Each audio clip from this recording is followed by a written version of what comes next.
Wolf Pack, what's going on? Your boy, the Wolf of Roto Street, RotoStreetJournal.com. We breed and feed you fantasy wolves. Thrilled to have on now for the fifth time, truly, genuinely my favorite analyst in the game for many, many reasons, but especially because of the big brain he's got, Mr. Scott Barrett. He's formerly of PFF, their senior analyst there, but has since moved as a co-owner and director of data analysts at my personal favorite, Fantasy Points, over there, where you can find some of his great and classic stats and metrics, such as weighted opportunity, amazing articles like 96 Stats to Know, the Bell Cow Report, and just so many other great ones, including the series we're going to dive into tonight. That's Mr. Scott Barrett. How are you doing, brother? So pumped to see you again. Yeah, I'm doing good. Just cranked out 6 massive articles. And like, what a relief that is. When I'm halfway through the second article, I just want to kill myself. And you're stressed and you're anxious. I have so much more to write. But just finished that up, and it's just such a freeing feeling. Although I just started the Bell Cow Report, and that's going to be another week and a half of just writing up running backs. Speaking of a bell cow right there, finishing your series and then right into deep diving on that. Like, you're the definition of an industry bell cow, my man. And that's why we love you. And this series that you've been working on is what we're going to dive into. And I love coming on this show specifically because you just get it. You get everything I'm talking about with those articles. So, to other people, the arbitrary definition of a workhorse versus a bell cow, you understand, what that means, the implication. So it's really easy always to come on the show and just talk to you about these, maybe not high level stuff, but nuanced discussions. I appreciate that, man. And it's because I'm a disciple of Mr. Barrett over here. I can't help it. I've been reading your stuff for so long. We've now, as I said, been thrilled and lucky to have you on 5 times. It's like an annual chat. And I feel like it's been almost like your fantasy muse in a way. We've gotten some incredible league winners out of you year in and year out. We have Lamar Jackson, Austin Ekeler, Mark Andrews all in 1 year a couple of seasons ago. Last year, all top 6 quarterbacks that are entering drafts this year, we talked about all 6 of them. I re-listened today. You literally gave out these 6 quarterbacks could be those one that jumped to the Mahomes level, and it was literally all 6 of them. You talked about Jonathan. There's a reason why it's such a great show every year. It's because you bring that incredible insight. We talk about the philosophy and all that good stuff, what makes a league winner, then give you the names.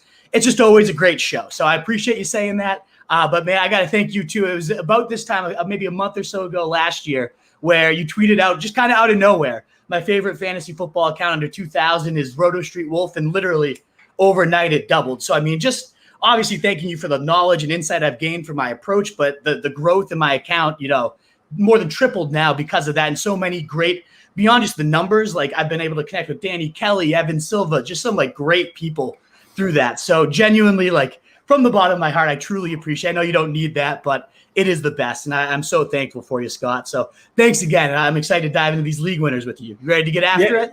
Yeah, man, I'm excited. I'm happy. I hope you're not too nervous because you look so shiny right now. I don't know if your AC is broken or something, but dude, it's brutal. The humidity up here in Mass is absolutely horrendous, and I always turn the AC off for the show. I remember last time, I think it was Joe Pietro who called us out, you heard that little buzzing in the background, because I was dying. For whatever reason, every time you come on, it's the hottest day of the year. I turn off the AC. It's brutal. It's the hottest day of the year because the takes are so fire. Exactly. I think that's exactly what it is. So hopefully I'll make it through this entire series. I'm definitely going to be drinking a ton of water because I am dying. Thanks for pointing it out. I am absolutely sweating over here. Sorry to throw you under the bus with that. Because the takes are going to be so heat for sure. But yeah, let's just dive right in, Scott, and talk about, the philosophy that you have. And it's one of my favorite ones. We're very aligned in this. One of your number one draft strategies is upside chasing. And last year we went into a ton of detail about what the parallels between the stock market and fantasy football and all that good stuff. We don't need to go in quite as depth. If you're interested in that discussion, it's pretty evergreen. Go check out last year's talk. It was amazing. But it still has those, tendencies and parallels that we can dive into a little bit.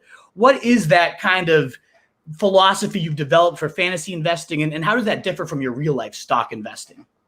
Yeah, basically it's so in investing, you want to, at least the Warren Buffett's, the Seth Klarmans of the world, the guys I look up to, you really want to chase a margin of safety. You want to be more fearful of risk than you are enticed by gains. And in fantasy, it's sort of the exact opposite. It's you want to, risk doesn't really hurt you much at all, especially in the later rounds. And what's going to decide your draft is just hitting on the relatively 1, 2, or 3 power law players. I talk about power law distributions in this article. An example I gave was, so in 2019, you could have the league worst starter at every position and Christian McCaffrey versus the QB 5, RB 10 and 11, wide receiver 10 and 11, tight end 5, kicker 5, defense 5. And the team with McCaffrey in a league worst starter won more games, averaged more fantasy points per game, and it's just hit. And Lamar Jackson was only a few percentage points behind him in terms of helping you make it to your championship. And it's just the nature of the game. Hitting on ADP beaters at every position isn't going to help you as much. Your team's not going to be as strong as a team that whiffs on 80% of their picks, but really hits on 3 of them. And so that's just basically the crux of the article. I put it out last year, and I had some criticism I wanted to address. So this one's a little bit beefier. And yeah, really, really happy with it. It's an amazing series. And I do want to point out too, it is free as far as I could tell. I think that little it's banner. free. So everybody, if you haven't checked out fantasypoints.com, I mean, one, it's again, my favorite premium subscription, the first one I get to every single year. But there's a ton of great free stuff on there right now too. So you can see what you're getting there. This article being one of them. The next one we're going to discuss in a little bit, the league winner anatomy. Some great free content. No reason to not go check it out if you're tuning in here. Fantasypoints.com. So such great stuff there. But it's almost like, I don't want to say discouraging, but it's kind of like we spend all this time projecting out every single player, every single team. And it really does come down to, like, as you're saying here, 2 to 3 players every single year. The good news is you've gotten so good at identifying them, and we're going to keep talking about what those players might be for 2021. But it is, do you feel like as an analyst, does that like discourage you that it's only like truly just like 3 to maybe 6 players a year? Or is that like even more exciting? You're like, I just got to figure out who these 6 are going to be each and every year. No, that's absolutely right. Like, the one thing is, like, how many players actually matter for fantasy? I think the true number would shock you. I think it's really like 6 to maybe 15 players in any given season actually matter. And yeah, so much of it is luck. So much of it is getting those right guys in a snake draft instead of an auction. It's even more luck. Like I said, Christian McCaffrey was basically the deciding factor in 2019 leagues. And that was just all the cruel or benevolent hand of fate, your draft order giving you the 102 spot. In the article I say, there's basically no difference between the QB 12 and the QB 26. There's basically no difference between the RB 20 and RB 35, the wide receiver 50 and wide receiver 200. Like, people are like, oh, I want to get that guy because I think he could be a low end RB 2 and he's being drafted as an RB 4. Like, that doesn't even really help you win at all. Like, an RB 2 is basically worthless. You really need to be swinging for the fences. I said, I guess about round 7 in a 12-team league, around 8 in a 10-team league. I am just 100% focused on upside. I don't care about risk. Absolutely. And that's kind of leads into my next question there is, how do you chase this upside? Like, we'll talk about identifying specific positions and traits, but like, is it essentially every single round you're just swinging for the fences? Does it change by round? Does it change by league size? Or is it just every draft you enter, no matter what the format is, no matter the setting, whether it's best ball, anything of that nature? Does that ever switch up for you, this philosophy? Or are you always just going for home runs? Yeah, no. So league type is massively important. I said embrace the upside wins championships ethos, but on a sliding scale in relation to the quality and depth of your waiver wire, because you have that safety net, that floor of the waiver wire to fall back on. That's exactly why you should be chasing upside. But the more starters, the more teams in your league, the deeper the bench, the more you have to account for risk, the more you have to account for depth and things of that nature. But in a typical 10-team ESPN league, which, I don't play at all, but like, that's still what like 70% of all fantasy players play. really just go all in on upside. In a best ball league, no, the reverse is true. Drafting a team of ADP beaters is what's going to win you that best ball league. I mean, upside still matters. I think Christian McCaffrey in 2019, again, he's just like the ultimate example, but it's broadly true.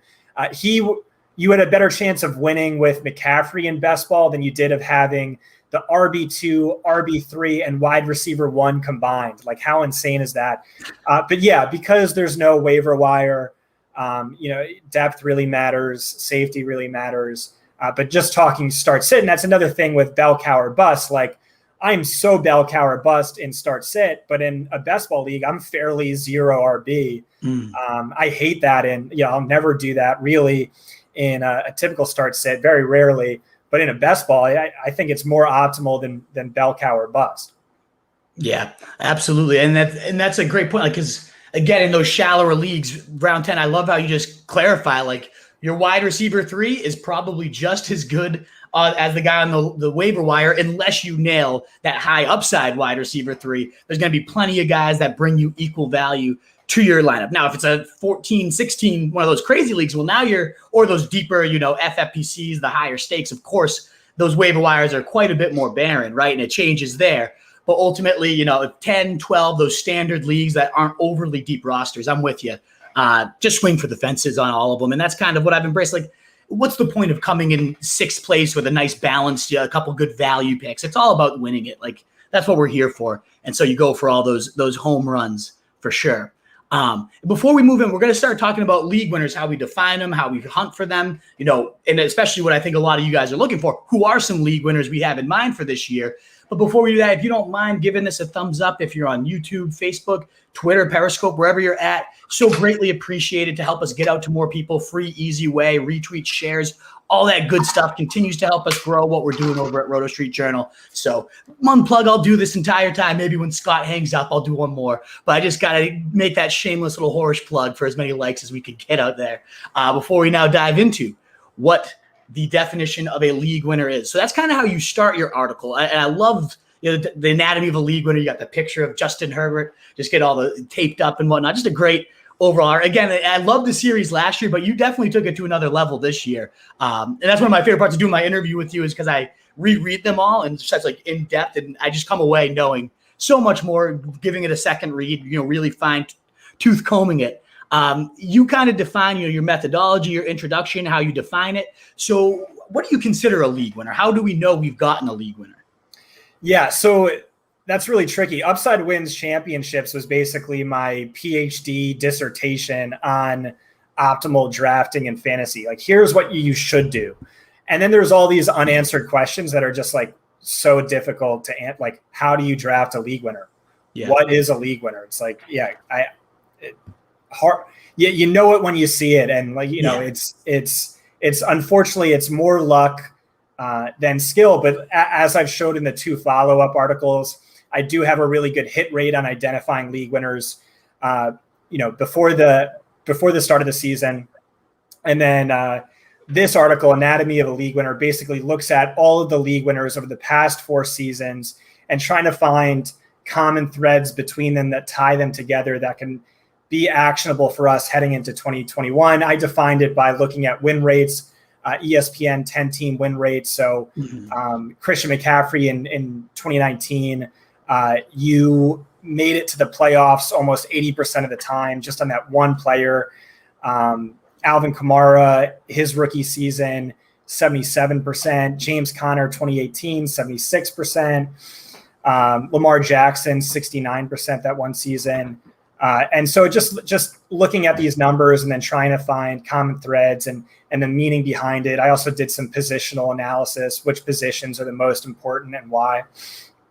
Awesome. And so again, free, fantastic article. And we're going to kind of go over some of those traits, those trends by position, but obviously not as in depth as the article you could go find at fantasypoints.com. So make sure you guys go check out that incredible free series.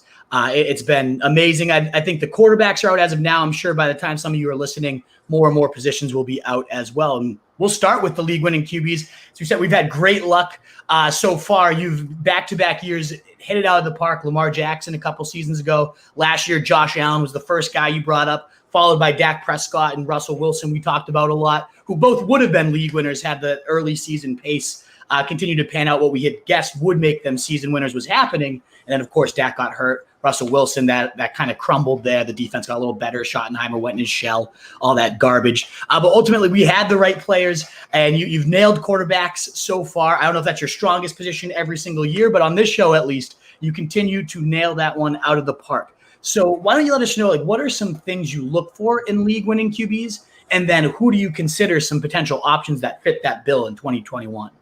Yeah, so the common threads I found from Anatomy of a League Winner was a lot of these quarterbacks are drafted late. Typically, ADP is really bad at predicting quarterback finishes.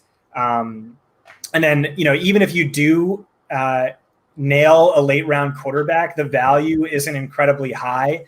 Like Patrick Mahomes in 2018 had a lower win rate than the Bears defense in 2018. Quarterback win rates are just about neck and neck with defenses, which is like crazy. But the thing there is, you're not going to be able to predict a league winning defense prior to the season. And there's the floor of streaming, which, by the way, quarterbacks also have. So you kind of have a set floor of QB7, which again is why you need to be chasing upside.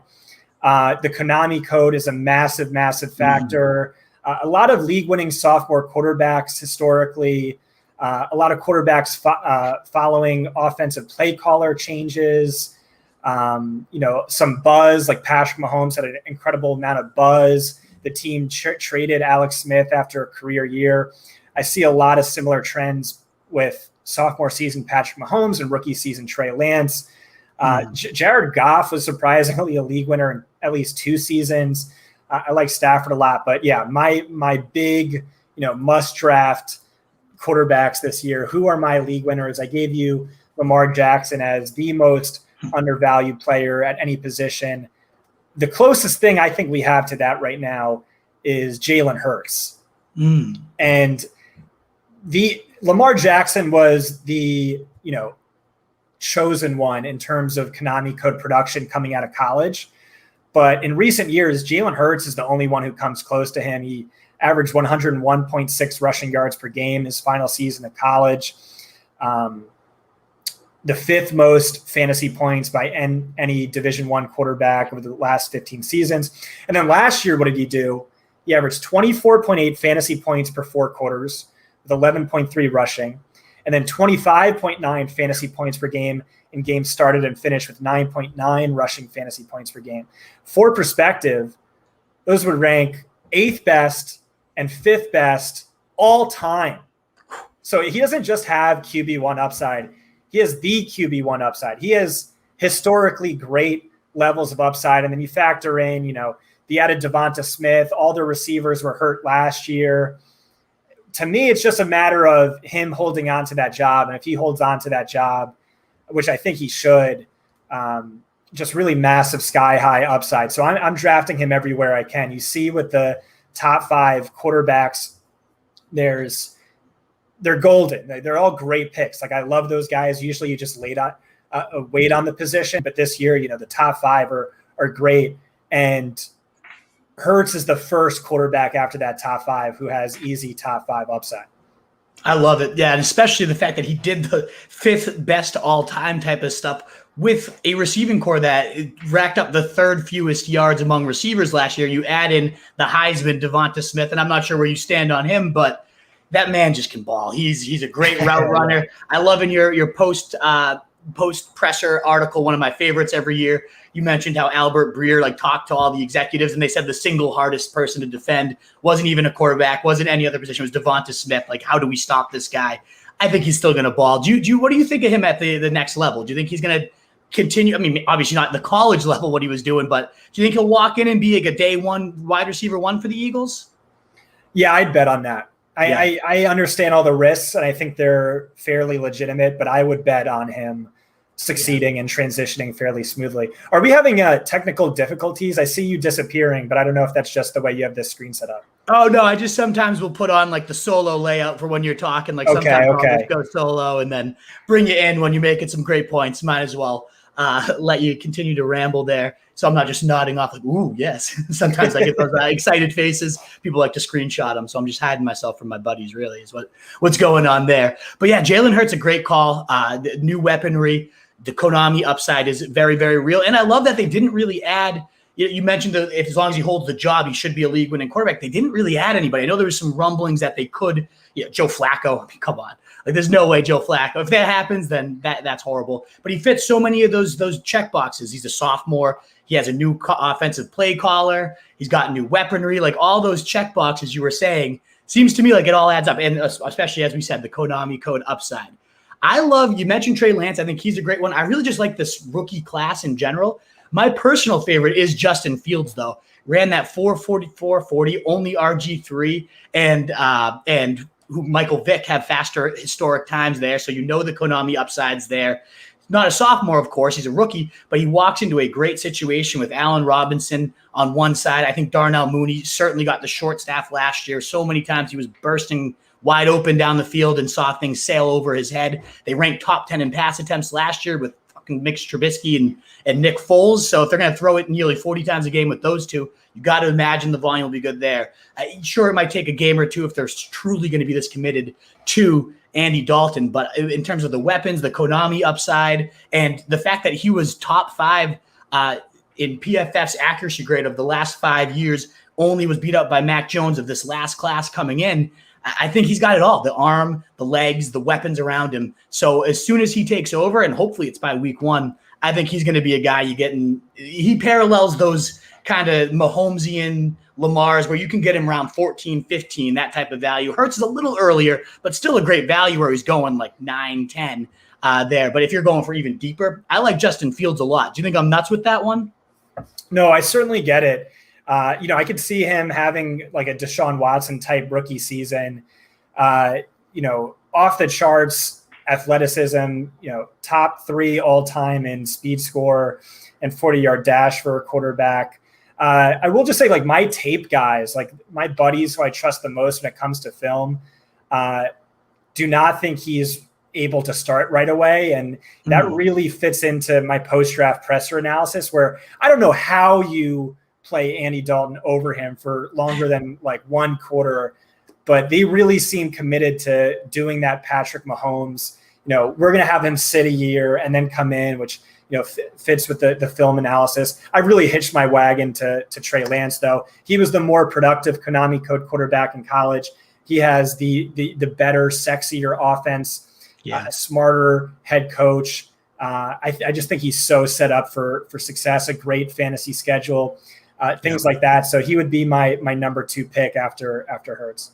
Yeah, and I love that one too, especially in best ball, where you might not get him early, but he has the easiest playoff schedule as of right now among quarterbacks, depending on where you look for those types of things. His playoff schedule is an absolute joke. So if you're going for the big thing in best ball mania or one of those, he could be putting up 25, 30 when it comes to that time of the year. So I absolutely love that one. The last QB I wanted to bring up, he's on your list of the underrated upside ones, is Matthew Stafford, just because he does check a lot of those boxes of new play caller, those weaponry, all that, especially because Sean McVay being that new play caller was just a couple years ago. He was the wonderkin of the NFL, the next brightest star. And sure, they've taken a little bit of hit on offense, but they've still been top 10 every year under him. They went from number 1 to number like 7 or 8, whatever it might be. Now you get Stafford in there. I mean, that was with Jared Goff leading the charge. And you got to imagine they surrender 2 firsts to go get this guy. They really, truly have these massive visions for him. What are your thoughts on Stafford? Do you think he could end up – I know he doesn't fit the Konami bill, but he seems to check most of the other boxes. What are your thoughts on him going over there, especially with Akers now going down? Yeah, so that definitely helps his upside. He's my favorite non-Konami quarterback at cost. Look back at Jared Goff, who, by the way, isn't good. He was 24-7 through his first 2 seasons. He ranked 3rd in adjusted net yards per attempt. The season after that, he led the league in pass attempts. And then Sean McVay came out and said, okay, we think Matthew Stafford is 2 first-round picks and a 3rd-round pick better than him. And I'm not one to disagree. Greg Cosell, our guy, the best tape analyst in the game, he said that Matthew Stafford's MVP odds are still way too low, and he has the 5th best MVP odds. So, I could definitely see him balling out in a big way. I love it. Yeah.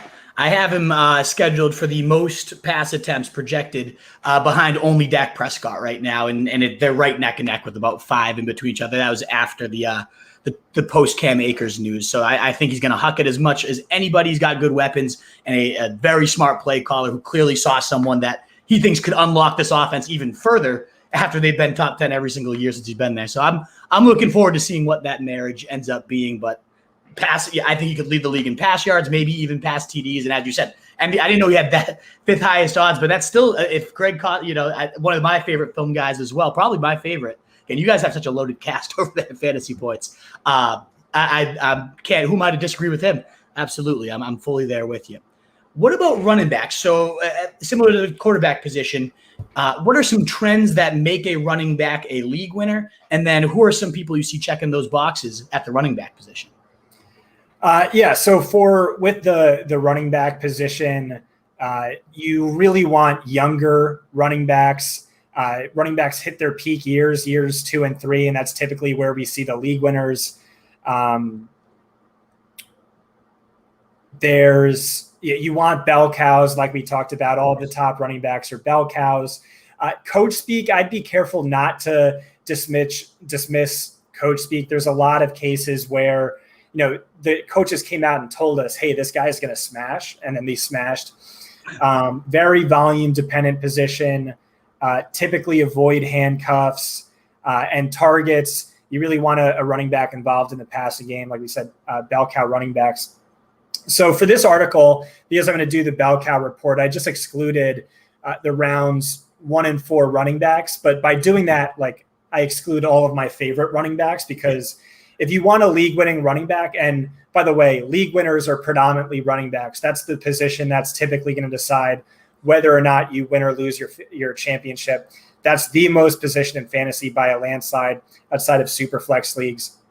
And those running backs are typically only found in the first 3 rounds of the draft. So excluded rounds 1 through 4. I wrote up Travis Etienne, Javonte Williams, Myles Gaskin, Mike Davis, Michael Carter, and then the San Francisco running backs, and then a few handcuffs. And I like some of those a little more than the others. Do you have a personal favorite of that? I like every single one. I have all of them above ADP right now, including both San Fran guys. I'm not sure exactly which one I want. I'm with you on all those names. Is there one particular one you're like, that's my guy no matter what, I got to go get him? Yeah, I will say I don't love the San Francisco running backs for start sit, because I don't see bell cow upside, but they are just incredibly undervalued still. And especially in best ball, I have those guys in a ton of best ball leagues. I really think they're just the Cleveland running backs, but at a 6-round discount. Could really see them, San Francisco, leading the league in rush attempts and rushing yards from the running back position. And Travis Etienne, I don't know that he's my favorite, but for whatever reason, I just keep winding up with exposure to him. And he's not cheap, but we could see, I think, an Alvin Kamara type rookie season with similar usage. That's how he's deployed, and he's highly productive in that role. So like Etienne a lot. I love him too. Yeah. In terms of those early guys, I know you said you don't go to them because that's the bell cow report, all that. But I just want to shout out a guy that I think checks a ton of the boxes that you brought up, in Antonio Gibson. Just because you cite, I love the stat that targets are worth 2.64 times as much as a carry in PPR leagues, which makes obvious sense when you're getting a full point for the reception. The fact that this guy was a converted receiver yet continued to get taken off the field for J.D. McKissic on receiving downs seemed a little counterintuitive, but yet we saw him perform quite well, especially as he got more and more comfortable down the stretch as a running back. Double-digit rushing touchdowns, nearly 5 yards per carry. He seemed to really find his groove as the season went on. And you had a great tweet about how many more points. I forget the exact stats, but it was almost a touchdown more worth of points he averaged in wins versus losses. I think a lot more positive gauge scripts are going to be coming that way when you have Fitzmagic at QB. I really think this offense is going to take it to another level. They've all the coach speak, that coach speak box has been, he's a night and day what he was last year, especially as a receiver. We can kind of unlock him. I get he has a little toe injury, but all the reports were even with that, he was shining throughout OTAs and being used in much more creative ways. To me, he's kind of that round two, like late round two guy that I could see. Scott Turner, the offensive coordinator, the Christian McCaffrey season, sure it was Nerve Turner, but he was learning under him there. Like if anybody emerged as like a C-Mac type of monster out of all those sophomores going in that late round, DeAndre Swift and J.K. Dobbins and all them, give me Antonio Gibson all day. I think he could absolutely smash. Do you have a personal favorite of those year 2 to 3 running backs? I mean, that one's tricky just because there's so many to like, although we lost Cam Akers sadly. But yeah, the Gibson argument is so easy. The guy was a wide receiver in college. This is his first time playing the position. And what did he do? 800 yards, 11 touchdowns in 14 games, and not much as a receiver. And now, like, imagine, okay, you unleash this guy who was a wide receiver in college as like in that McKissick role, who, by the way, McKissick had 120 targets. He was basically used like a wide receiver. And the sky's the limit. And we know Scott Turner, he likes that bell cow workload. He likes the Christian McCaffrey type because it creates so many mismatches in the offense. Last year when you were lining up Gibson, they're like, okay, it's a run. You put in McKissick, okay, it's a pass. But he likes to keep defenses on their toes, whereas, now we're splitting Gibson out wide. It reveals a tendency that they're going to later exploit, and it's going to put them in a favorable matchup. So really just, drool-inducing upside. He could be, Saquon Barkley type volume, but of course that's all a projection. That's all a hope. Could McKisson retain his role? God, I hope not, but it's certainly possible. Right. Yeah. That as you said, drool worthy. The amount of 11 touchdowns in that, conservative attack last year too. That I don't think they wanted to be conservative. They were hampered by their QB. Imagine what he could put up if this offense truly does. It was his first time playing the position, and he was awesome. And you have to think he's going to be even better this year. So, and that's what all the coaches are saying. He's night and day, and he already was awesome. So, he's the one that I don't have him the highest. Everybody has Taylor the highest of those sophomores, but the one I'm most excited about and think could be the best bet to beat Taylor would be Antonio Gibson for sure. What about with league-winning receivers? Kind of the same preface to all of these, but the trends and what you look for in a league-winning receiver. I know it's a bit different than the other positions. And is there any guys that are jumping to mind right away as league winners for 2021 at the wide receiver for you? Elijah Moore and Jacoby Myers in every single draft. Yes. Love it. Absolutely. What do you love about these guys? I'm with you, especially on Myers and Moore. I love them both. I shouldn't pick one over the other. I'm with you on both those guys. But what do you love about them, and how do they kind of fit this league winner definition, and how do they fit the check? How do they check the boxes of the league winner for you? Wide receiver was a little bit trickier. Yeah. They tend to break out later in their careers than running backs.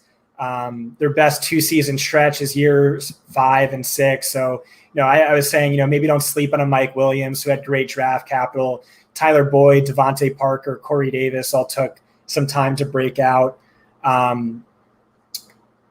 Volume is very important, but efficiency matters so much more for wide receivers than running backs. You see a lot of cases where a wide receiver ranked highly in yards per target, but lowly in targets per game.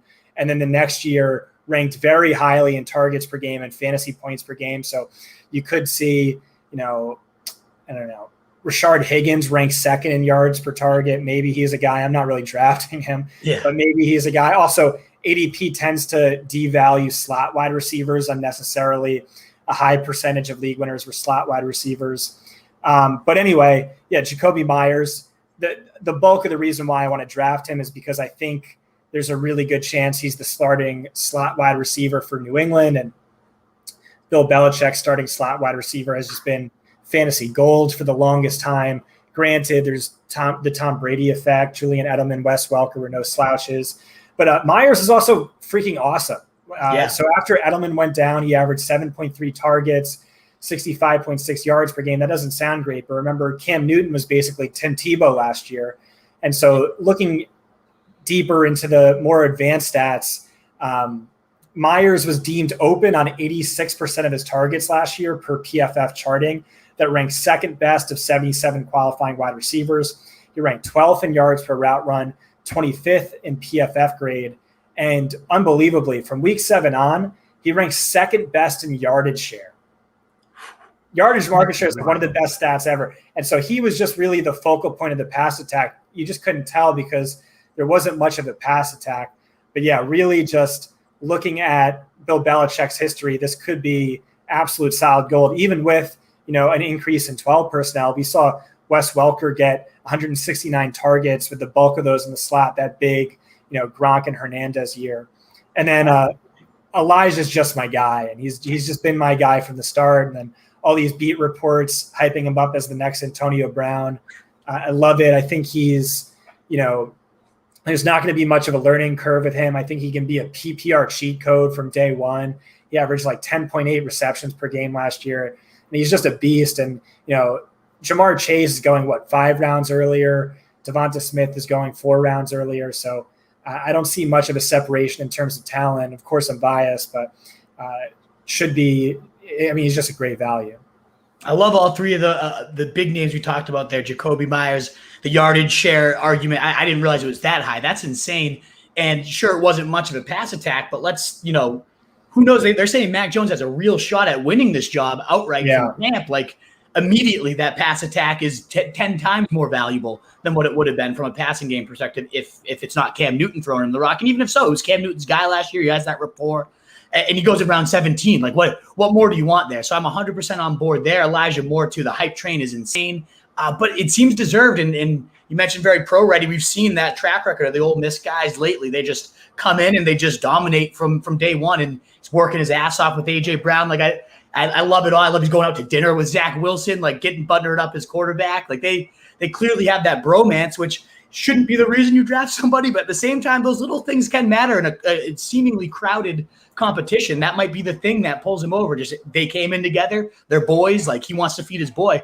I love that. And also Mike Williams, the other guy you mentioned, like, he fits that bill to perfection as a guy that's like made these huge splashes, and we see these massive plays. Every single catch I see from him, it's like he's leaping over somebody, 3 people over him, falls down, like breaks his body. It's insane what like he's doing on a day-to-day basis. But now they're talking about him playing that X role, the higher percentage type of volume. So he probably will still go out and do all that great deep, all the good deep work he does. He's got a great body for the red zone. He has all the draft capital, as you suggested. But now if he's put in a more higher, percentage position, a higher percentage role, sure, we know Keenan Allen will be the Michael Thomas. Like, he fits that role to perfection.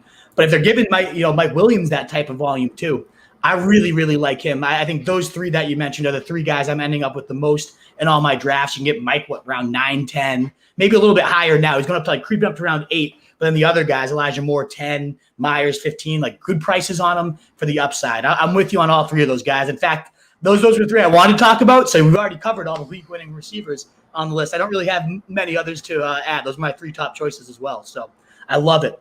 We'll just keep cruising. This might be the fastest chat we've ever had, Scott. We usually dig in, but this is efficient and it's good stuff. So I'm loving it. What about tight ends? I know it's obviously there's very few compared to the other positions that end up being genuine, true season winners. But is there any trends to who those guys are? And is there anybody you're looking at that could be that in 2021?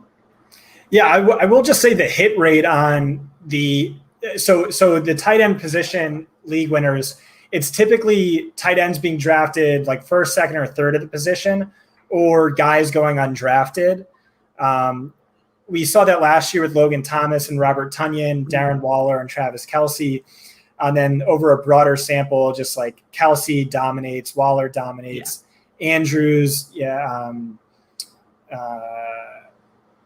Anyway, but so like a lot of the players who made that list, I think were obvious pre-hindsight.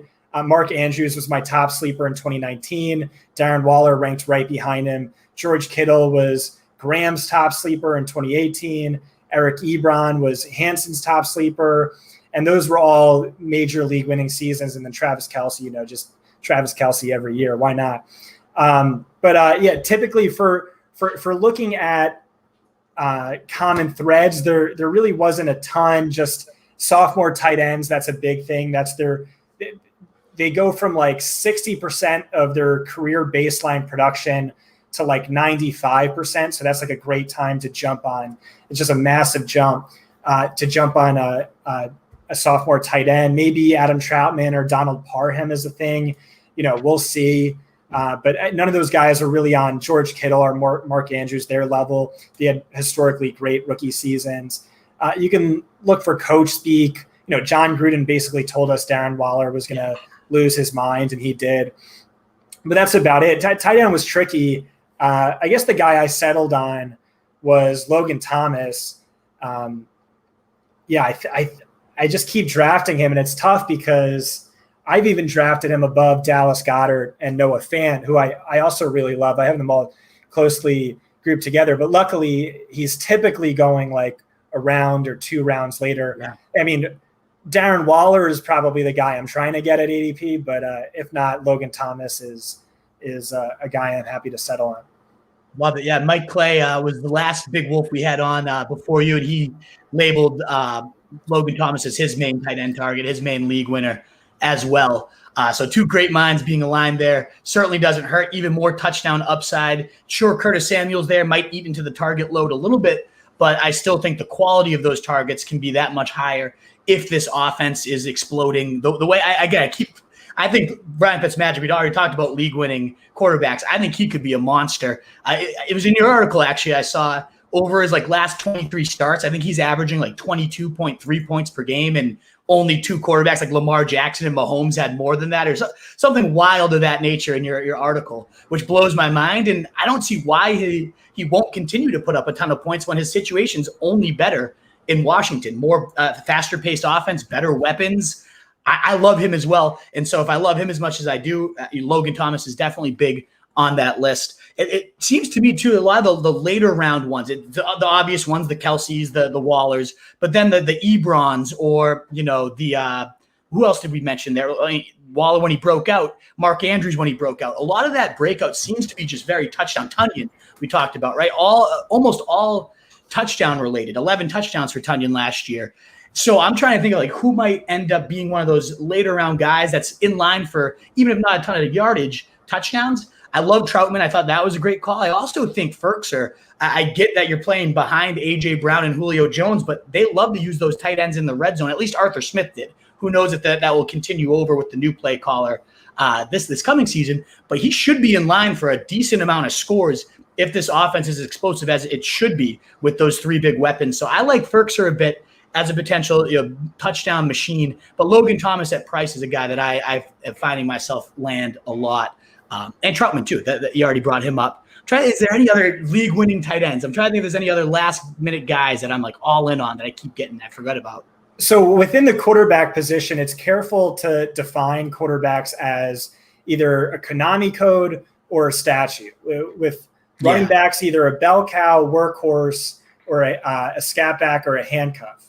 And then with tight ends, I've made the distinction of there's the oligarch tight ends and then everyone else, because there's no longer a middle class at the tight end position. It's just these 2 or 3 oligarch tight ends.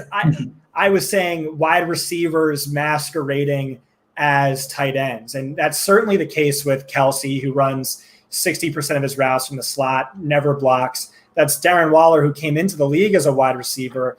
Yeah. That's, I think, already Pitts, who unfortunately is being drafted, at his ceiling, but would have been a round 1 pick if he said, I refuse to play tight end. I want to play wide receiver. Right. And then Kittle's a little tougher because he blocks in a high percentage of his plays because he's such a damn good blocker, like Gronk was in his prime, but he's also, one of the best tight ends ever after the catch. He's just a monster.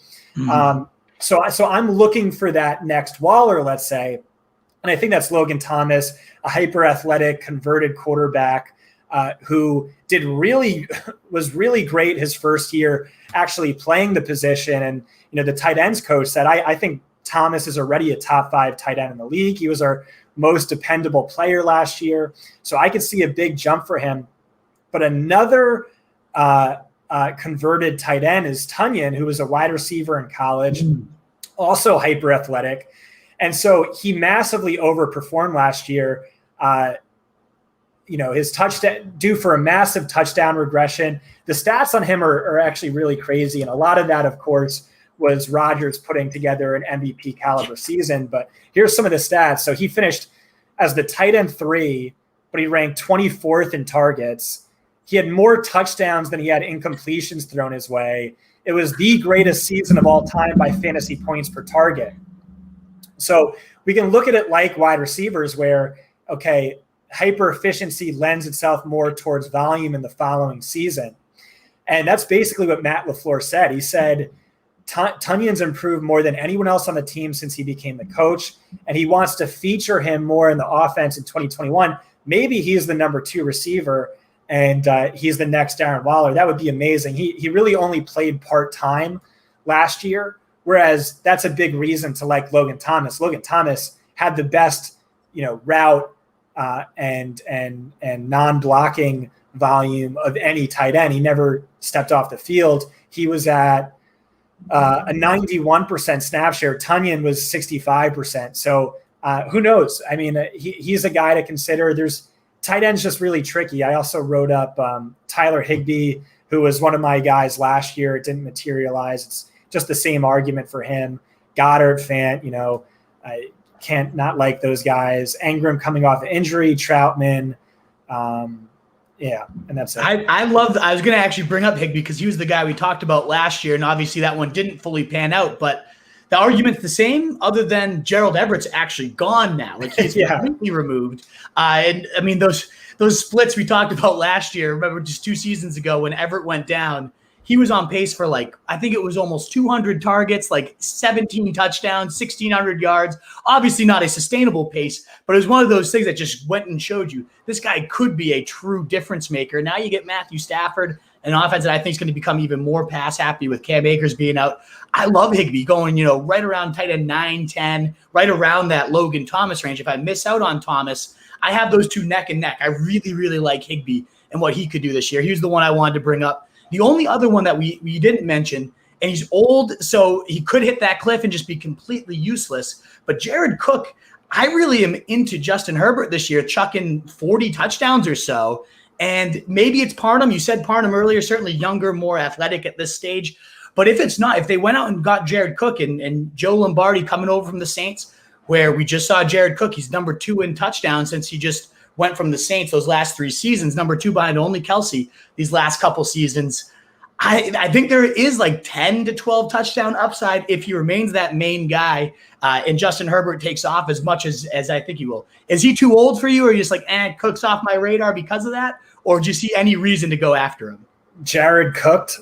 Yeah. No, I think he's cooked. So in FFPC drafts, Donald Parham is going undrafted in basically every league. And so I'm drafting him in every league I'm doing. Again, Waller-esque upside. He's 6'8" and 240 pounds and ran a 4.68 with a 39-inch vert. That's insane. And so he was a small school tight end. I actually played in the same conference as Adam Troutman, who I love. Troutman averaged 83.3 yards and 1.3 touchdowns per game in his senior year. Parham averaged 146.6 yards, nearly twice as much, and 1.4 touchdowns per game. Somehow he went undrafted and then was the best player in all of the XFL. Wow. Absolutely smashed, dominated, got legitimate usage behind Hunter Henry last season. Trey McKitty's just a blocker. So he has that Waller upside. I don't know what that is. You could say it's 10%, maybe less than that. But at an ADP of free in a tight end premium tournament style league, I'm going to draft that every single time. I see that too, especially if Cook, again, I know I'm hyping him up, but he is older, and if the injury risk certainly goes up by the year. So let's say he gets hurt early season, week 1 or 2, and it's just Parham's job the rest of the year. You'd probably rank him top 7 of your rest of season tight ends should he be that lone pass catcher for all the reasons you just listed. So as a last round type of guy in best ball or in FFPC, all that good stuff, I totally see it. I like them both just because I'm so high on that offense in general. I like them both, but if you want to avoid Cook because you think he's cooked, I get that as well, given his age. We will find out for sure. Well, that wraps up our league winner conversation here, which brings us to the final segment of our Wolves series, the No Huddle Offense. 20 rapid-fire burning fantasy questions. I know this isn't your favorite style of questioning, Mr. Barrett, but you willing to rip through these with me and give it your go? Yeah, I'm just like the least clutch person in the world. Like, I'm in line at Chipotle, and then it's finally my turn, and they're like, "All right, what do you want?" And I'm like, So like I am so that's why I write articles. Is like I feel like I gain 20 IQ points in my articles, and I lose 20 every time I do a podcast. But yeah, let's do it. Awesome. We'll go through it. If there's any that you're like, screw that question, I have no idea, or right, you get asked, there's definitely some common answers to a lot of these as well, based on all the guys I've interviewed. So if you're like, oh, what's some names that have been brought up? Happy to give you a couple of sits too, if there's any that are truly just mind-boggling for you. But I think none of these are too crazy. I think you're going to knock some of them out of the park. So let's rip this. The No Huddle Offense 20 rapid-fire burning fantasy questions, starting with, in order, the first 3 picks in every 2021 draft should be. Yeah, so that one's tricky. I mean, 101 is easily CMC, and then Cook is easily 102. I think 103 is tricky. I've been taking Kamara, but I think there's legitimate risk there. Drew Brees targeted running backs more often than any other quarterback in the league. And, Winston was at 16% or lower over his last 3 seasons. He only really targeted quarterbacks his rookie year. And then with Taysom, you have the Konami code thing. Konami code quarterbacks never target running backs. But I think it's just Sean Payton's scheme, and he's going to get the ball to his best player. So I have him 103, but I'm interested to hear your answer. I actually go Henry. I have the same first 2, and then I go Henry. Even though the pass catching upside is so limited there, I just think the touchdown upside. I mean, at 18 in last year's offense, and if Julio takes this thing to another level, I think even if the rushing yards go down a little bit, the workload goes down a little bit. I see him scoring 20 touchdowns. So the concern with him is he's so game script dependent. Because he's not a bell cow, because he's a non-factor in the passing game. So over the past 3 seasons, he averages 11.6 more fantasy points per game in wins than losses. And when Tennessee loses, he's basically unstartable. He averaged 10.5 fantasy points per game. So Vegas is predicting Tennessee to win only. So last year, the dramatically overachieved.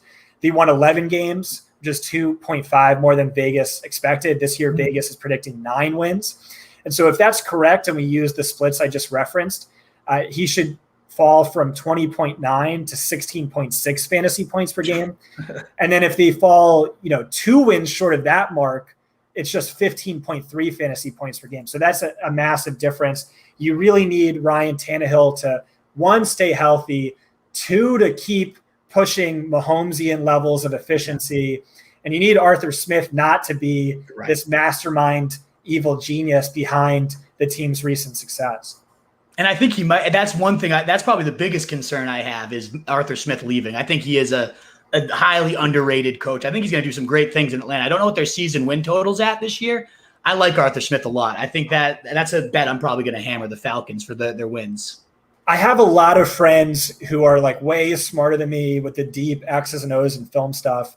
And one of them said Smith is a top 3 scheme guy in the NFL, but he's like a bottom 6 play caller in the NFL. I don't know what that means. I don't know the implications there, but that's just what I was told and thought it was interesting. That is interesting to know. Yeah, absolutely. Next question, rapid fire, but you can. I'm happy to dig into them all with you as much as you'd like. But Travis Kelce should go no later than pick number. Yeah, like 5 in best ball and like 11 in redraft. Love it. Next Mahomes, we kind of talked about this, but the next Mahomes, Lamar, Josh Allen will be Jalen Hurts, then Trey Lance, then either Saints quarterback is how I would have it. Love it. Veteran who gained the most value this offseason. I guess Stafford. We talked about Stafford, probably Stafford. Love it. Veteran who lost. What's your answer? I like Mikey Davis. I think the fact that he was going to go from a backup running back, like nobody, to potential bell cow for Arthur Smith. I like Mike Davis to be a potential. The guy gained the most value in my eyes. Yeah. What about who lost the most value for you? Yeah, I don't know. I guess Melvin Gordon. Yep, he's a very common one. James Robinson's the other one that it's either Melvin Gordon or James Robinson is the one. Is he a veteran? How do we define veteran? Just non-rookie? That's the other question we always get asked. I guess like a non-rookie essentially at this point. Yeah. So yeah, either of those two, but I agree. The rookie 101 should be Trevor Lawrence and Superflex probably, Pitts and tight end premium, and then either Harris or Chase in a typical league. I'd lean Harris. The biggest rookie flop is going to be? Ooh, I would say Bateman. Bateman, gotcha. It's just, I mean, the added more weapons. That was a typically concentrated offense. Now there's Sammy there and Bateman. And, it's not really a very attractive pass offense anyway. So I just have a hard time imagining him to have too much success throughout the remainder of his rookie contract. Gotcha. Current NFL player that you hate the most? I mean, I don't really hate anyone. I try to think of players who have burned me in the past, but there's no one I hate. It's all like Kenneth Dixon, and I'm just like so sad for Dixon. Like, I know. He just needed to stay healthy. Oh, so sad indeed. Who's the mid-rounder that you think ascends to the early rounds in 2022? I will say I hate the wide receiver position. Like I hate wide receiver personalities. They're all like divas. And then although like I love CB1 personalities, even though they're all like obnoxious dicks, like they're not whiny, right, sensitive divas. They're just, I don't know. It's like badass when a cornerback like snatches Michael Crabtree's chain off his neck and something like that. Yep. But so I'll just hate the wide receiver position in general. And then free agent who crushes his new home, a la Stephon Diggs. I mean, I guess Galladay. I just think he's an underrated talent. I also think, where he excels as a jump ball receiver, I think that is Daniel Jones' game to a level. I love it. Yeah, and that could end up also being your mid-rounder that ascends to the 2022 early rounds. I see that for sure. And he's going, 6, 7, could totally be it. What about an early rounder, one or two that busts the hardest this year? Yeah, it would either be Chubb or Henry, and it's just if this team loses 2 fewer games, 3 fewer games than last year, that's a massive difference in terms of the value you're getting. There, it's just really hard for Chubb to be an RB1 while ceding 50% of the snaps to Kareem Hunt.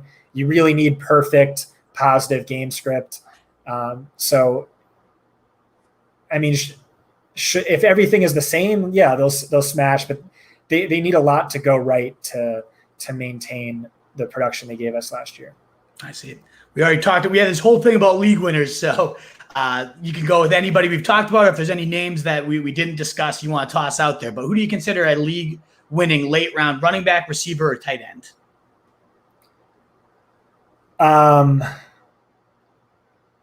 Wait, did you ask me? Okay. Can you ask that one more time? I'm sorry. Yeah, just I know we had a whole podcast on league winners, so it seems a little bit redundant here. But is there any like late round league winners? Either we already said them, or that you want to? Yeah, I mean, we kind of covered everyone. Yeah, we hit a million there, so didn't know there's any new names to toss out there.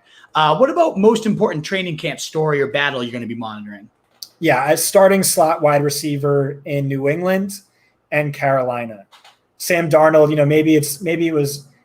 I mean, it predates Adam Gase, and it actually goes all the way back to college, but he's always locked on to his starting slot wide receiver. So I'm really interested to see who that is. I think it might be Robbie Anderson, in which case he's a massive smash value because, he's already a value in terms of last season's production versus current ADP. And then add in, he is the only receiver with an established rapport with Sam Darnold. And then if he's the slot, I mean, and look at Joe Brady's slot in college, Justin Jefferson. So, hopefully Jacoby. If not, if it's Nelson Aguilar, I am fine pivoting to Nelson Aguilar. But that's what I'm thinking. Monitoring those slots, I love it. The sophomore RB you want the most and least, at least can't be James Robinson. That's too easy. So, right.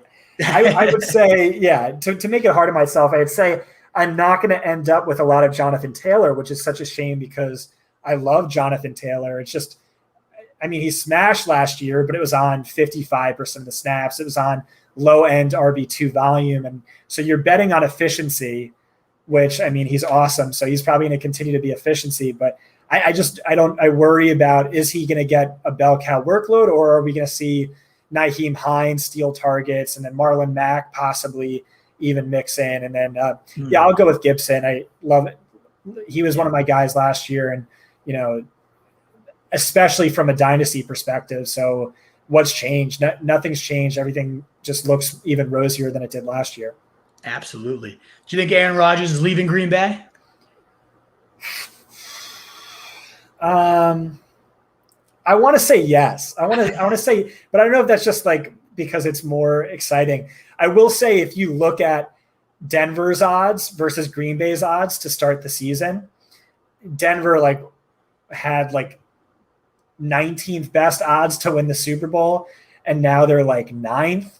Ooh. And Green Bay's actually fallen a bunch of spots. So Vegas might know something we don't. And there's a lot of math to it too, where it doesn't seem that shocking on paper. I mean, you know, he's a prima donna. He rubs people the wrong way. He's not happy. He's expensive. He's aging. He has a few years left in his deal. He drafted his replacement, and maybe they want to be able to get something for him, and he might be better off. I think that's not likely, but it's certainly possible, and they could definitely be thinking all those things. So if he's gone, who do you think the first wide receiver owner should draft is? Probably Tyreek. I agree. Is there a player you'd least There's just a lot of untapped potential with Tyreek. He's not at all maxed out in terms of volume. Yeah. He's still pushing, you know, top 3 wide receiver production on high-end wide receiver 2 volume. So we've seen that for 4-week stretches at a time. We saw that last year prior to a minor injury, and okay, give him low-end wide receiver 1 volume, and just no one's touching him. He might be the most talented, the toughest to defend wide receiver in the NFL. I think so, at least. I love it. Who's the player you'd least like to fight? Least like to fight, Aaron Donald. He's pretty unanimous, other than Ian Hartitz went with a kicker, because he's everyone expects Aaron Donald to kick my ass, but if Justin Tucker comes and lays me out, then I'm toast. So yeah, Tutu Atwell maybe. Which one? Tutu Atwell. Yeah, 150 pounds. I love it. What's the most intriguing coaching hire? We got 2 more here. Yeah, it's Arthur Smith. Love it. And who? I guess you had 3 more. Sorry. Who will you not leave drafts without this year? Yeah, a bunch of the guys I mentioned. I have so much Jacoby and Elijah at the wide receiver position. Ideally McCaffrey. Ideally never leave a draft without McCaffrey. Yeah, a lot of Jalen Hurts, a lot of Lance, a lot of Winston and Taysom, if I only have one of those first 2. Logan Thomas quite a bit, and then there's the Bell Cow article. I'll talk about all those running backs. Can't wait for it. And your boldest 2021 fantasy football prediction for this year? Oh, man, I'm sorry. I know this is the most important question or the best question, but I just can't answer it right now. I have to write my 5 boldest predictions for the season article before the season starts. So I'll save it for that, just because right now I don't know if I have a good answer. Awesome. Well, Scott, just to kind of wrap up here, I always like to ask people, do you have anyone you consider a role model in the industry that you've looked up to during your ascension, and somebody you try to model yourself after in a way? JJ Zacharyson gave me my start in the industry. So, you know, a lot of what I am as an analyst is thanks to him, and the same thing for Mike Clay, who was my editor for a year at PFF. And, you know, he had quickly ascended to ESPN, and I was he carved out a great, you know, path for me to follow. And I kind of try and keep the same thing where, you know, there's no bullshit on my Twitter feed. I don't talk about politics. I don't even really crack jokes. I just stick to the stats and things like that. And I used to try and write articles like Matthew Berry with a super long, funny introduction, and no one gave a shit. And I think Mike Clay was just that works for Matthew Berry. It doesn't work for anyone else. And so he's just like bare bones intros, get to the point. I do the same thing. And then Matthew Berry has just been a friend and, really helped me a lot of tough decisions throughout my career. He's played a mentor role. So those three guys I would say are the biggest ones. Love it. Love it. That podcast you guys recently did, you and Graham with JJ, was awesome, by the way. I listened to that earlier today. Great stuff. 2 Bars podcast for anybody listening. Make sure you guys check that out. How's that rap song? Yeah, that's right. And then your underrated fantasy sleeper analyst to follow, whether it's somebody from Fantasy Points or just somebody in general that you really like and respect that you don't think has the following they deserve. Yeah, so you definitely don't have the following you deserve. I'll say Wes Huber doesn't do a lot on Twitter, but he is my favorite analyst. He's just so smart. He worked at PFF for like a decade, and he's just so knowledgeable about the X's and O's. His DFS work on specific matchups, players who dominate against man, cover 3. It's just like gives us such a huge, massive edge for DFS, and the results spoke for themselves last year. Yeah.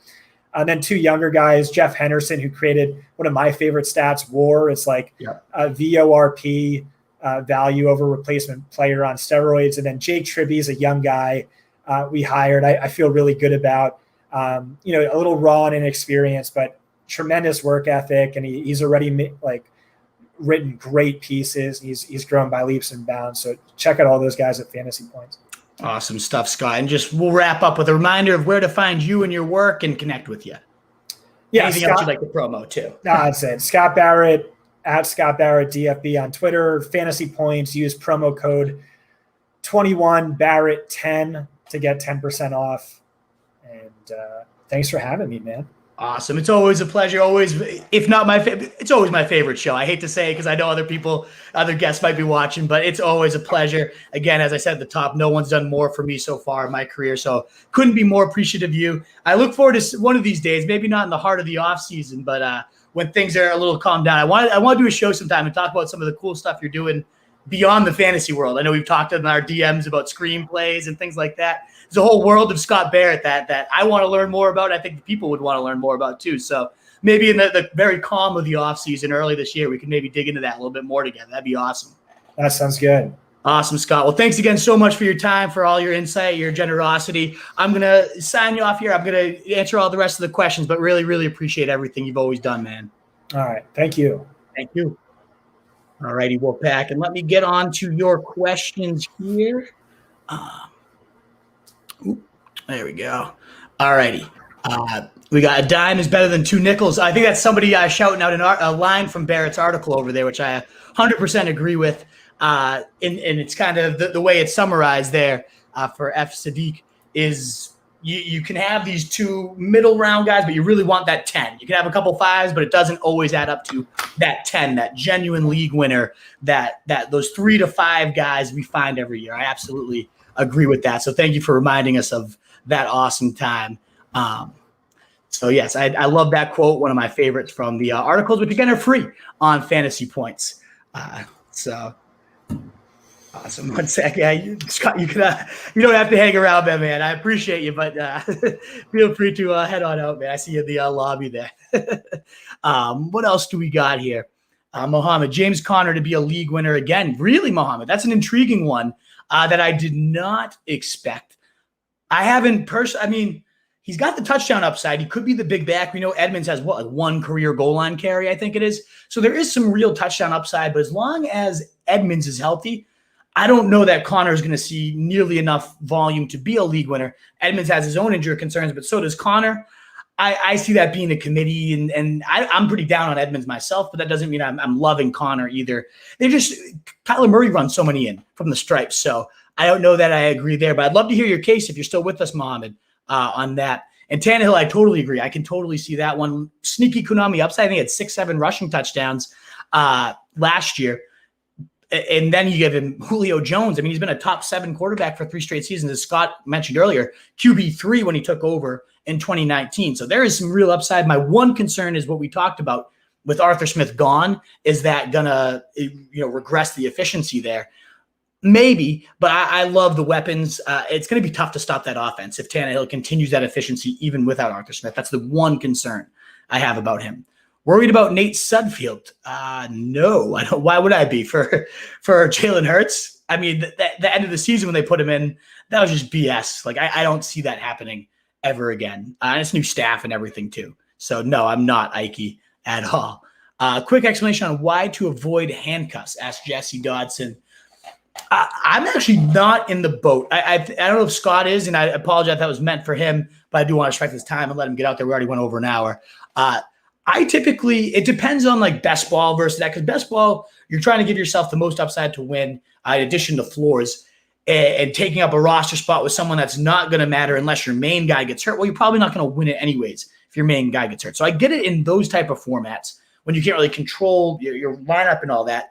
I don't know that I hate it in regular season. I know a lot of people have some great analysis on why, the hyperfragility, all that stuff.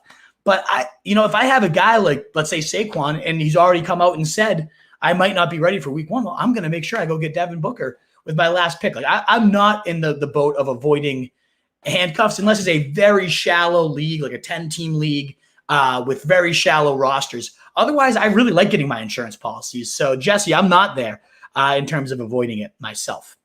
So in Superflex, also QBs can be a league winners. Absolutely. I think that's, when we were talking earlier that there's not that many league winners, those stats were based off of, for quarterbacks, that is, those stats were based off single quarterback leagues because they're so easily replaceable. Even Mahomes in the most points ever by a quarterback, as Scott was saying, was right around the same page as the Chicago Bears that year in terms of value and championship level. But in Superflex, when it thins out, the supply and demand argument goes out the window. Rather than just only 12 being started every week, you're starting 24. Now they become just as, if not more valuable than bell cows. A little bit more depth to the talent pool, I'd say, at quarterback than there is running backs. I think there's a big, steeper drop-off at the running back position where there's about 20 quarterbacks, 25 quarterbacks that I really love. There's probably really only 10 to 12 I can see being RB1s, 20 to 25. I really think genuinely have top 12 quarterback arguments. So in Superflex, that argument does change for sure, Wonderkind.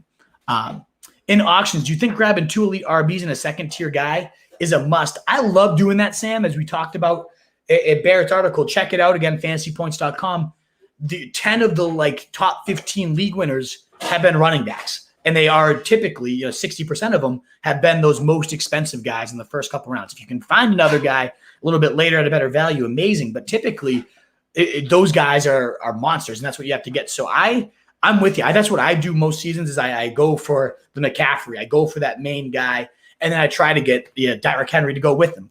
And it costs a lot, as you're saying, just spending 60% of your budget there. Like I've gone 70, 75% just to get those running backs and then fill it in with last year it was Calvin Ridley I had, and it obviously panned out. Robert Woods, those $10 receivers once people are kind of blowing their money. That's kind of what I do. I think you can always find receiver value in auctions. Love blowing my money to go get those running backs. So yeah, 60% at least I'm down for, Sam, for sure. Should we stay away from the Patriots tight end room at all? It's tricky because they use their tight ends so well historically, but that was with Tom Brady at quarterback, not Cam Newton or a rookie Mac Jones. And that was with 2 unbelievable talents in Aaron Hernandez and Rob Gronkowski. So I think they'll be used creatively, but I'm avoiding them personally because I don't know that you're going to ever have a sense of which one it's going to be. If there's going to be one, it'd be Jonnu, got the more money, more creative usage. He seems to be that more Aaron Hernandez role to me, but I'm avoiding them myself. I don't think we're going to ever have consistent, dependable value that you want to start. Albert Wilson, wide receiver 1, Jesse. Yes, a monster. I remember a few years ago, he was getting insane hype. Should I reconsider keeping JT or move him? What's the price, Daniel? He's still a stud. I know we mentioned he's one of the early rounders we're a little lower on because of the Nyheim Hines argument, because of the Marlon Mack coming back. But still, he's a special talent. And they've already come out, Frank Reich's already come out and said, this is his job. He's earned it. He's going to get the first crack. But then that same breath, they mentioned the hot hand if Marlon Mack met his better matchup and things like that. It does make me nervous compared to those elite bell cows, but he's still right in my top 11, 12. I prefer Ekeler myself if I'm going in a vacuum between the two. I like the Eckler's shot at being a true bell cow over him, which is crazy because he's an absolute stallion. I have no doubt in JT as a player. If you guarantee the role he had down the stretch, he shouldn't go any later than number 3. But I am a little bit wary of Frank Reich for sure. Mark H, 12 teams, Superflex draft, Brady and Mike Davis for Javonte Williams a fair trade? Yeah, I would want the Javonte side more likely than not. Now, if I'm win now and Brady, it depends who the drop off is after Brady, at who's going to be filling your super flex. But in general, I think Javonte has every bit of upside, as much upside as Mike Davis in a redraft league this year. And I like Mike Davis this year. I think Javonte could easily outscore them, but I think you could have 10, 15 seasons of an unbelievable bell cow potentially. Pat Shermer's a bell cow breeder over there in Denver. Imagine if Aaron Rodgers goes there. The guy broke the metric for broken tackles by PFF. I really, really like Javonte. He's my favorite potential Javonte. I think he's my favorite running back of this class. We had Thor. I love Najee long term because of the workload he's coming into, but as a sheer player, Javonte is something special. So I would do that unless the drop off from Brady is huge. But to me, that would be almost a no-brainer smash. First time, Sam. First time watching, great show. New follower. Hey, hell yeah, man. Appreciate you tuning in. Thank you, Barrett, if that's what drew you over in here to getting a new follower. I'm glad. I'd love to. We do the Q&A at the end of every time, so keep the great questions coming. I appreciate you tuning in. Okay, I'm going to bring this down to the bottom of the barrel. Yeah, thanks, DiLorenzo. Appreciate that. Which dart throw would you roster, Pirine or Darrington Evans?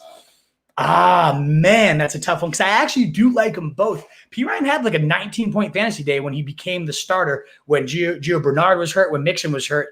He did some damage as a total complete back. I think he'd probably get the first crack. It's the same staff. I do like Chris Evans a lot, so that might end up becoming more of like an early down Pirine, and then Evans coming in as the third down. They said he's the most talented pass-catching running back they've had on the roster. That was with Gio Bernard there last year. So I like Evans even more than either of these guys. I like them both. I would put, when I say Evans, I mean Chris Evans. I think I like him more than Darrington Evans. But I do like Darrington a lot just because you've seen these arguments of Derrick Henry's workload, and if anything happens to him, there's nobody else there. Well, yeah. And they're already talking about using Darrington Evans as a Kamara-type role. Now, of course, he's not going to be and it's LaMichael Pirine, not Samaje, who we're really getting sickening. I'll go Darrington then. I have no interest in LaMichael. They're saying he's running behind Ty Johnson. Give me Ty Johnson. I think Ty Johnson, when he's gotten volume, he's done good work. And they've already talked about him being in the starting mix. He's my favorite late round running back dart throws, Ty Johnson. Like, we're talking 20-round drafts. Really liked him as a throw there. But I prefer Darrington Evans for sure over LaMichael Pirine for sure. Thoughts about Zach Moss in a keeper league and limited spots? Is he a hold? Maybe. Depends on the price you paid. And are you gaining any value? Wouldn't consider him a must hold by any means, though. They're already saying, he was banged up in OTAs, and Devin Singletary came in and beefed up and looked really like jacked and running all over the place. I do think I'd rather have Moss. But either way, I don't see this becoming like the Zach Moss show. I think that's going to still be a 100% the Josh Allen show. And that includes at the goal line, right? So I don't love him. There are the rumblings that Joe Busceglia, a great athletic reporter, did say he expects Matt Moss to potentially take over a 60% role. Now, if that happens, then yeah, he's going to be a great value in round 10. This is going to be a top 3 offense in the league again, and any running back that's going to get meaningful volume there matters. But the fact that Singletary showed up the way he did and Moss has already been banged up, I hate that start. It's early. I get it. He's not a must keep by any means, but it depends the price. If you're getting him around like 15, 16, you have no one else, sure. But I'm not diehard on him. You're welcome, Mark. And glad they're your new subscriber. I really appreciate that. Thank you. Turn those bells on. We go live a couple times a week. And as the summer goes and we get training camp, we're going to go live almost every night to break down the news. So looking forward to that. I'm happy you're around. Appreciate it. You're the fucking man, Wolf. Thank you, Jesse. You're the fucking man, too. Appreciate you tuning in. And DiLorenzo, LaMichael, not Samaj, as we saw. Well, thank you guys so much. Thanks again to Scott Barrett, fantasypoints.com. So many of his most valuable stuff. All his stuff is insanely valuable, so I don't mean to rank one over the other.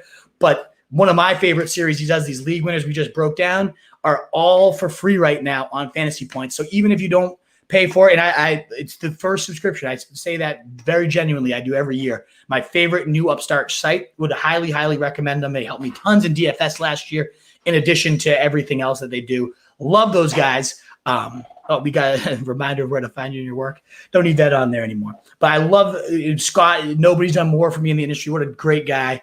overall. So thanks again, Scott. Thank you guys for tuning in, whether you're live with me here or catching the replay. So greatly appreciated. Likes and subscriptions are a free and easy way to support us and are so appreciated. If you're willing, if you think this is valuable, hitting that bell so you know when we're live. We'll always answer your questions at the end of the show. Even if we have a big name guest, once they sign off, we'll be there for you. So thanks again so much, guys. It's so greatly appreciated. You can find all our stuff at rotostreetjournal.com. We breed and feed fantasy wolves. I'm at RotoStreetWolf on Twitter. DMs are open. If you have anything, please by all means find us. Yes, so Mark, I hope I answered that for you. RotoStreetJournal.com. We do have an app as well, and I love the app. It's still not nearly at the level we want it to be, but a nice, clean way to consume my rankings. The stock watch, RotoStreetJournal.com/stock watch is where all our news is. Of course, YouTube and Twitter, again, at RotoStreetWolf. You can find me there, as you see on the bottom line there. So thanks again so much, guys. So greatly appreciated for your great interaction, great questions. We'll be live on Monday with Peter Overzet, and then continuing with Fantasy Points on Wednesday with Graham Barfield next week. So a loaded next week. I cannot wait to hit that with you. So till then, in a world full of fantasy sheep, be the wolf. I'm out, guys.